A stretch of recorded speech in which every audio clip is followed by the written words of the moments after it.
할렐루야, 주님을 찬양합니다. 오늘의 말씀은 창세기 37장 25절로 마지막 36절 말씀입니다. 자, 형들의 미움을 산 이제 요셉이 구덩이에 이제 빠지게 되었고, 요셉이 이제 드디어 그 종으로 팔려가는 이야기가 나옵니다. 자, 25절. 이제 동생은 구덩이에 빠져 있고 형들은 둘러 식사를 하고 있어요. 자, 지금 이 장면을 한번 생각해 보세요. 형들은 앉아서 편안하게 음식을 먹는데 지금 요셉은 음식도 먹지 못한 상태에서 구덩이에 빠져 있어요.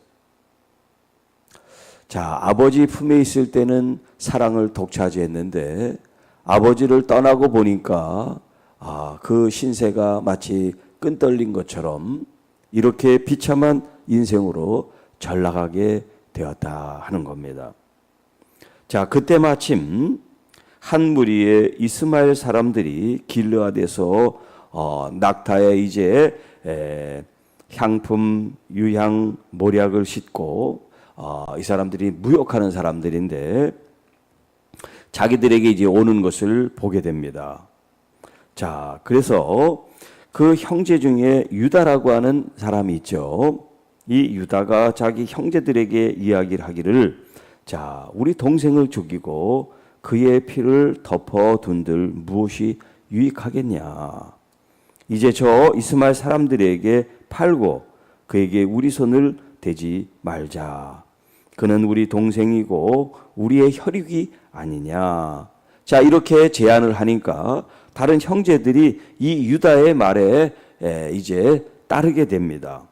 그래서 미디안 이 상인들이 지나갈 때 그에게 이 요셉을 구덩이에서 끌어올려 가지고 은 20에 이 이스마엘 사람들에게 팔아 넘깁니다.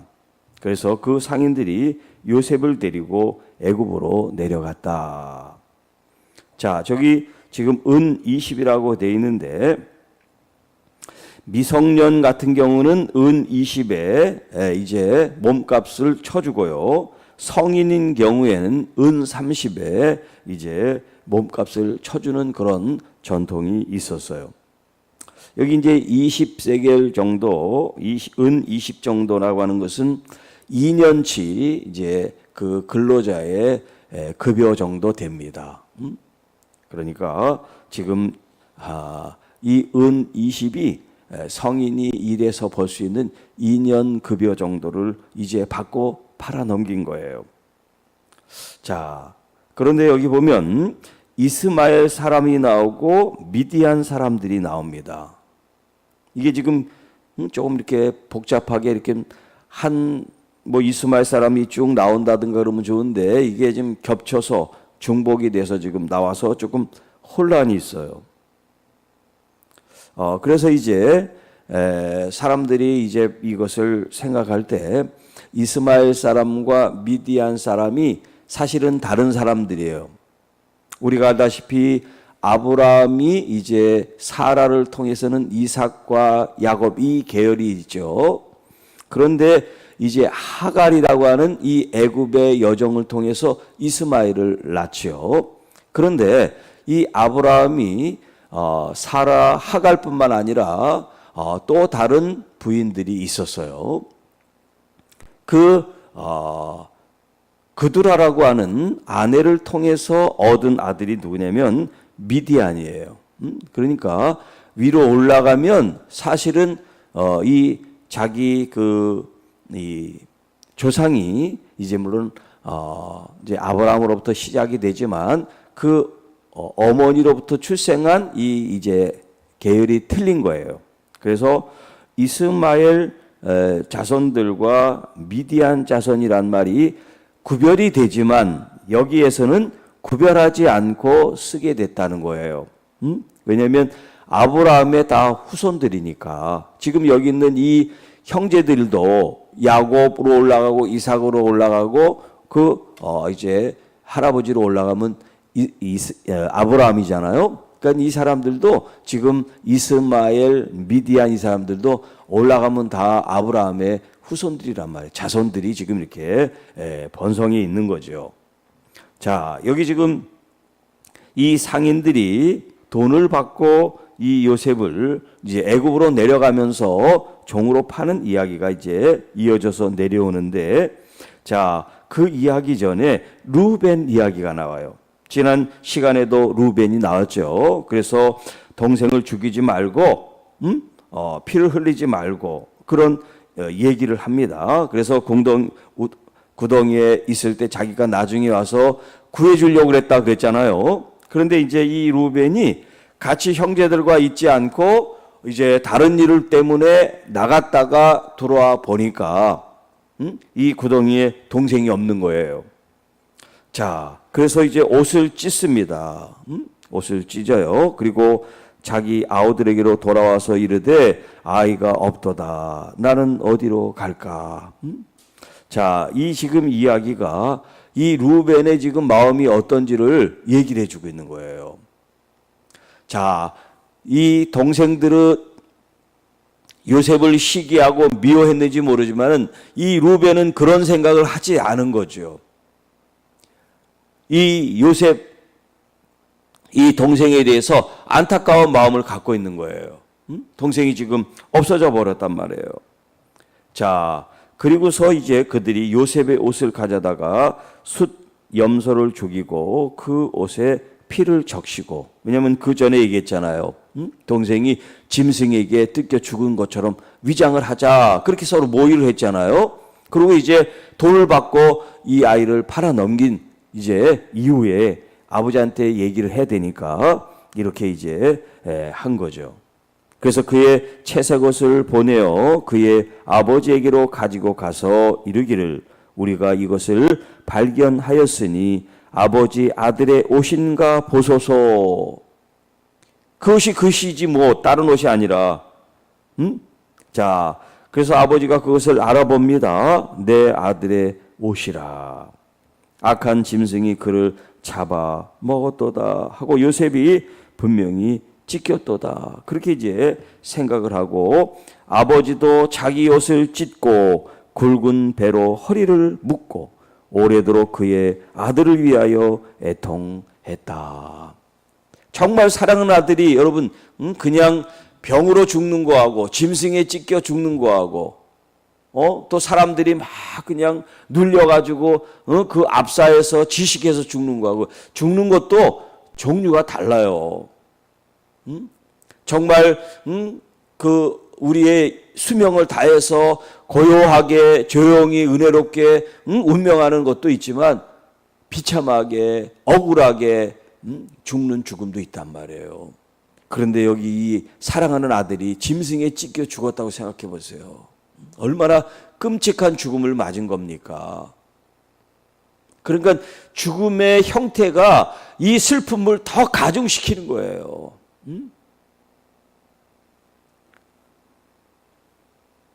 그래서 자기 옷을 찢고 굵은 배로 허리를 묶고 오래도록 그 아들을 위하여 애통했다. 얼마나 슬프고 비통한지를 지금 이렇게 표현해 주고 있단 말이에요. 자, 그런데 35절에 보면 그의 자녀가 위로를 합니다. 지금 이 아들들은 누구예요? 아버지가 이렇게 아파하고 슬퍼하고 괴로워하는데도 그 원인 제공을 이 지금 형제들이 지금 한 거잖아요. 아버지를 속인 거잖아요. 아버지 그렇게 슬퍼하지 마세요. 사실 안 죽었어요. 우리가 종으로 팔았어요. 그 얘기를 지금 못하고 있단 말이죠. 그런데 그 아들들이 아무리 위로를 한들 그 위로가 받아들여지게 되겠습니까? 왜냐하면 그 위로는 거짓된 위로란 말이에요. 진심이 아니죠. 만약에 그들이 아버지의 이 슬픔을 진실로 받아들였다면 솔직하게 얘기를 해야죠. 아버지, 우리가 잘못했어요.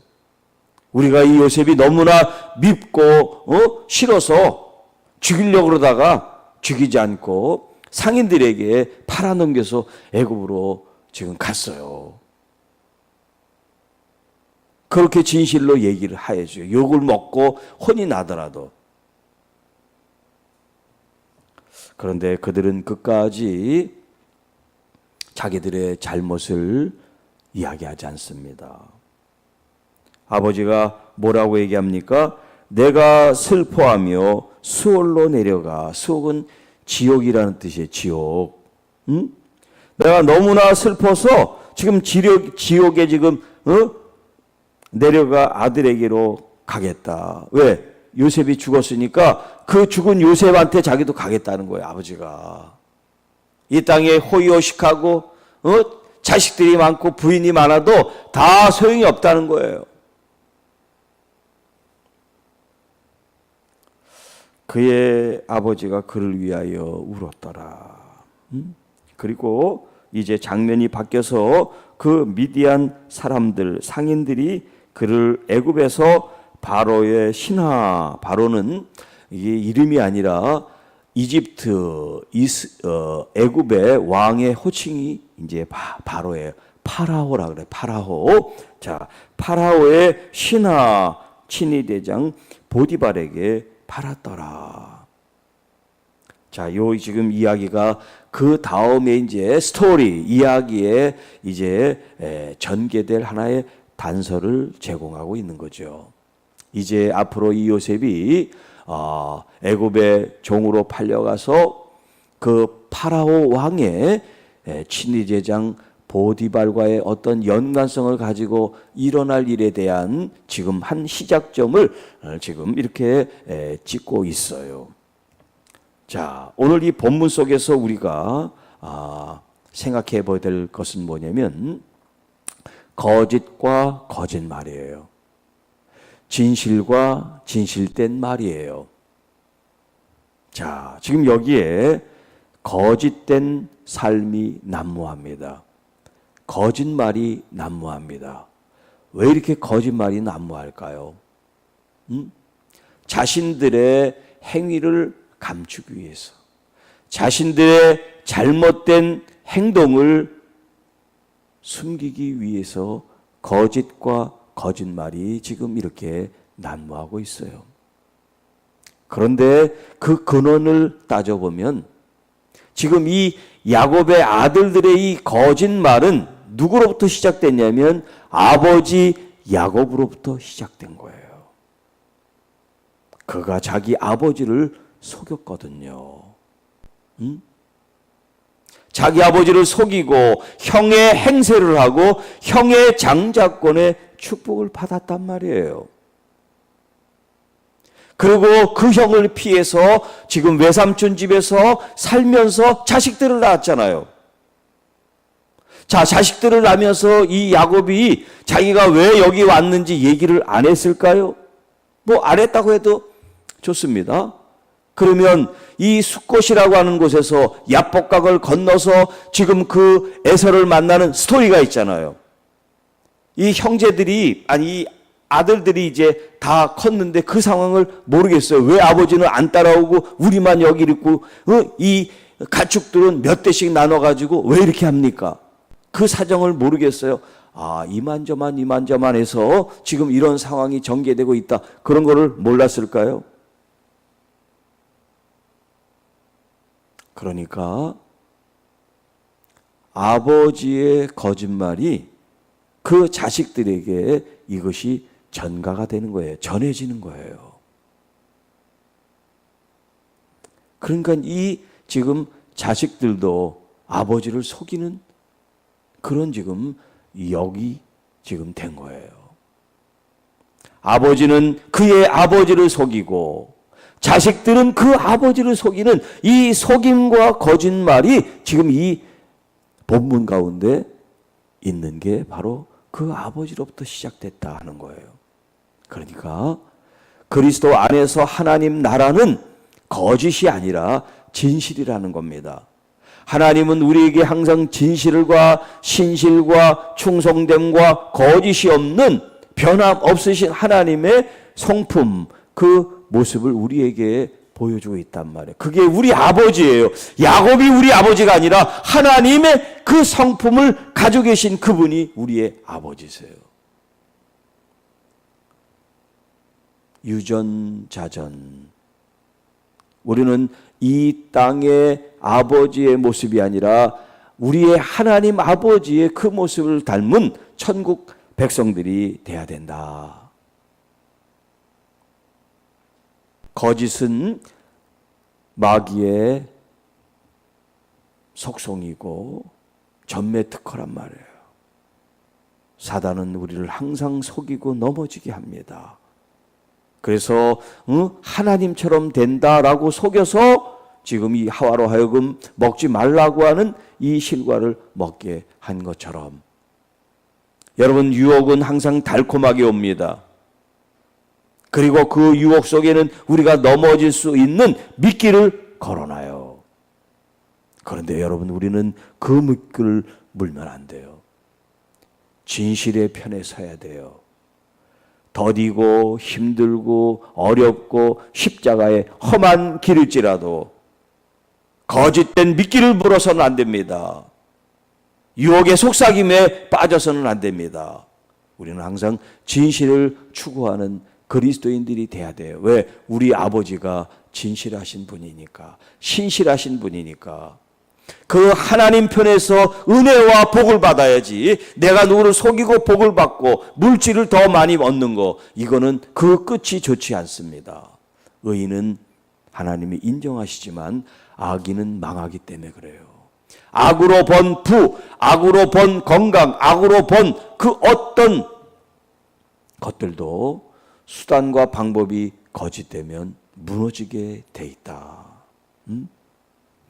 자, 그렇기 때문에 오늘 우리는 날마다 매 순간마다 진실한 삶을 살 수 있도록 기도해야 돼요. 하나님, 우리 마음속에 지금도 계속 거짓과 어떤 그 유혹과 세상의 어떤 그런 탐심, 탐욕이 아직도 꿈틀거리는데, 주님, 내가 주님의 이 십자가를 바라보며 진실한 삶을 살게 하옵소서.